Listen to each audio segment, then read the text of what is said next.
In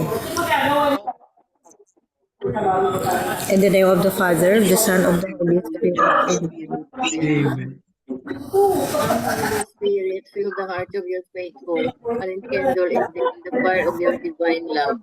Send forth your Spirit, and it shall be created, and you shall renew the face of the earth.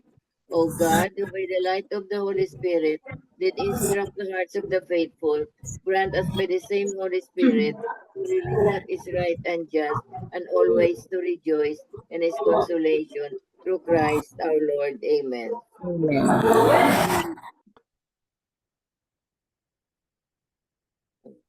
A reading from the Holy Gospel according to Luke. Glory to you, O Lord. Glory to you, O Lord.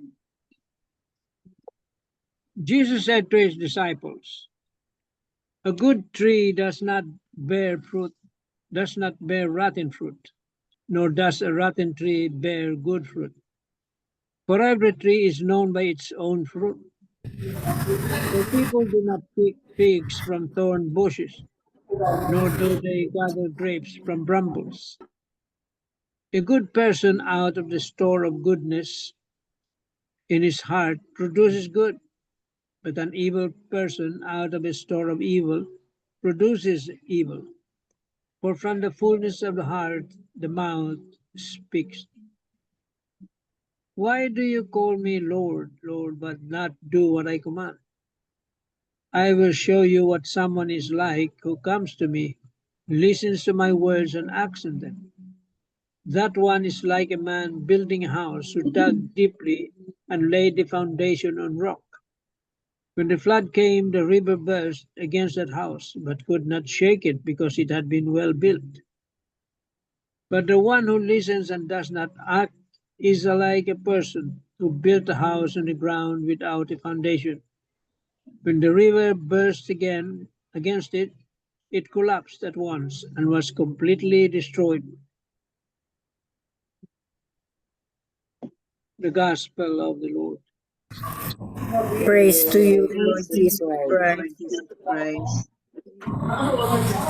The 3 pointers. 3 pointers on today's gospel is number 1. In today's gospel, Jesus exhorts us to live our lives solidly anchored on his teachings and values. If we do this, Jesus assures us that we will surely be able to overcome the calamities and challenges which inevitably come our way. Number 2, God sees the true motives, intentions, desires, choices, and goodness in our hearts. We may fool others with our words and deeds, but God cannot be deceived. Number 3, when we live our lives according to God's word and truth, Jesus is the foundation and source of our lives and strength. What foundation is your life built on? Amen. Amen. Thank you very much, Miga Belen. Tito Mans, please go ahead. Meron kumakanta. Yan. Ayun. Okay. Who is the foundation of your life? If Jesus is the foundation of your life, then you are in the hands of the most powerful foundation in this world.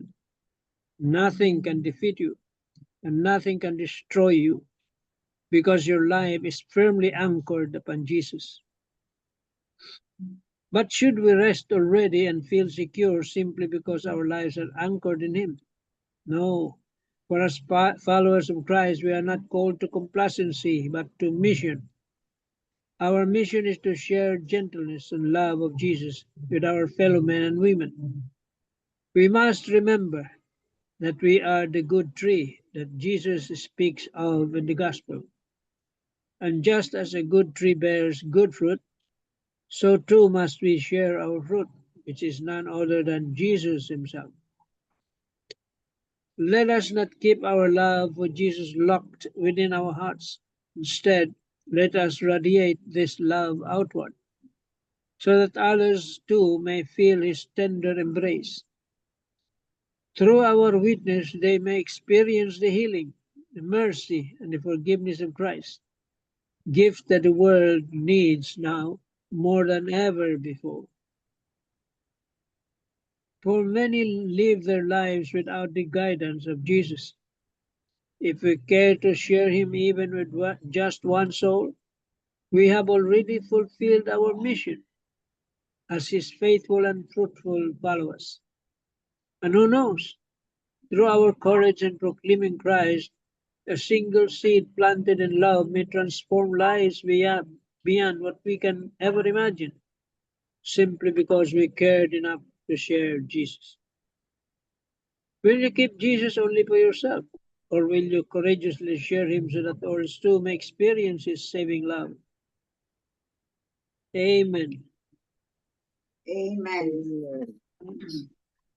Very clear.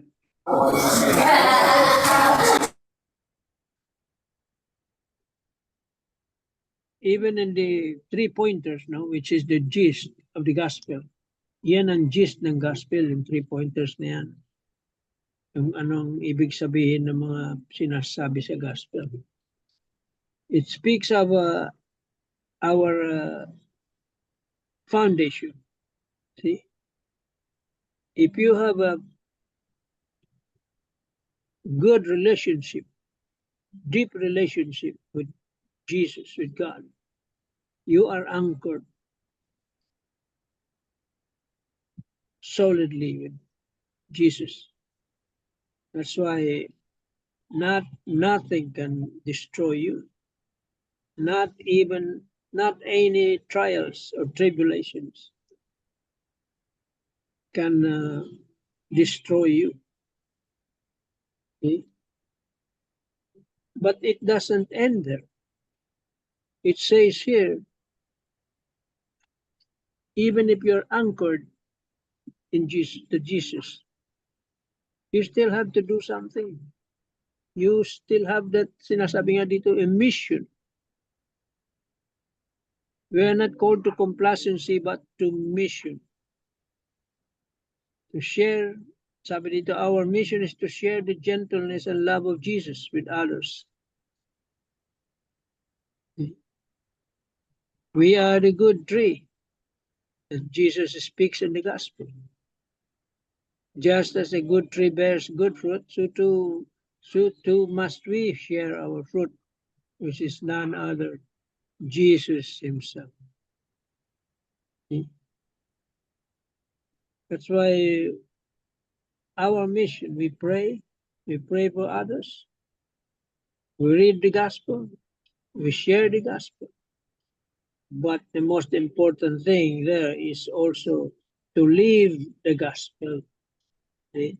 Isa buhay mo. Babasa ka nga ng gospel, ng Bible. Iiba naman ang pamumuhay mo eh. Okay?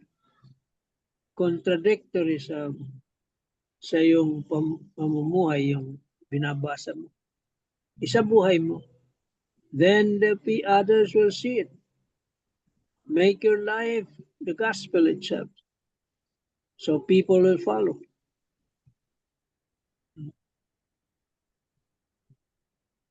Yan ang foundation na sinasabi dito. Amen. Amen. Amen. So in other words, no, if our life is rooted in the teachings of Jesus, no, we become strong. So when the inevitable trials come, the life built on pleasure, money, power, or fame will give away. So the question is a simple one. Where do you stand?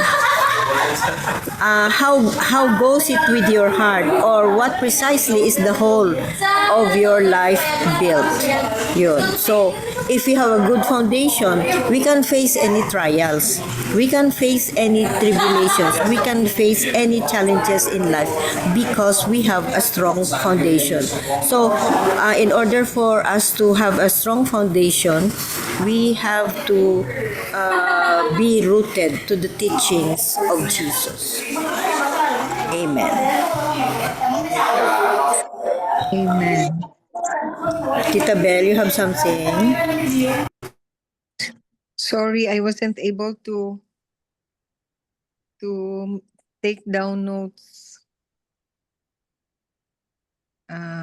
If I remember, I will just try to remember what Father Tito said about the good tree bearing good fruits and the bad tree bearing bad fruits. So if we look at our lives also, those who have good foundation in their or good values in their family life also have usually the children are also good. So it also depends on what we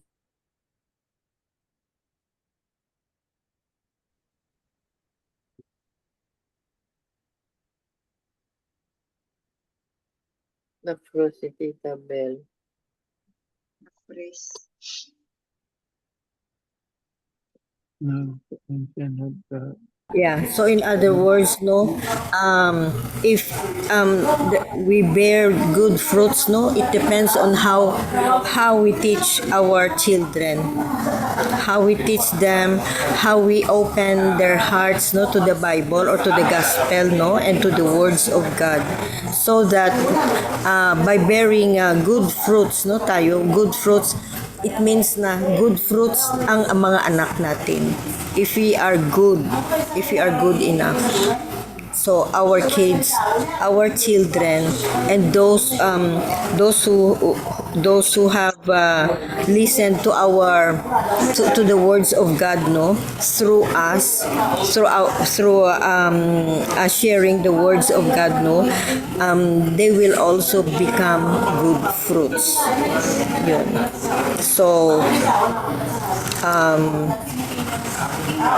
we are anong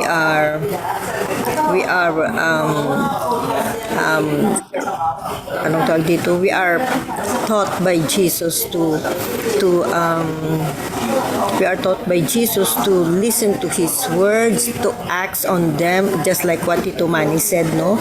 Listen to the words, act on them, and spread the good news, because we have the obligation as through our baptism, and as a Christian, we have the obligation to spread the good news. To spread the good news. So we have to share whatever knowledge of God we have. Share the gospel. Share it, so that those that we have, those people that to whom we have shared the good news, no, they will also bear good fruits. Amen. Nawala si Tita Bell. Okay, so anyway, I think and any concluding words, Tito Mans. I think we have covered this today's gospel. The message in the gospel is simple. Answer yourself to Jesus. If you can do that, sabi nga nila, nakasandal ka sa pader. Okay? Yan. Hindi ka mabubuwal. Nakasandal ka sa pader. Amen.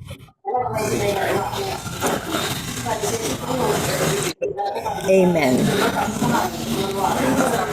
So I think that's it for today's gospel and reflections, no?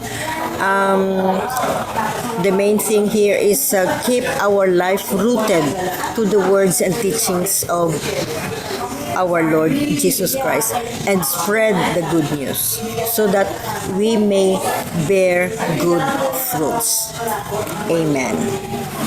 Amen. Miga Belen. Closing prayer. Father God, we gather here tonight under your care.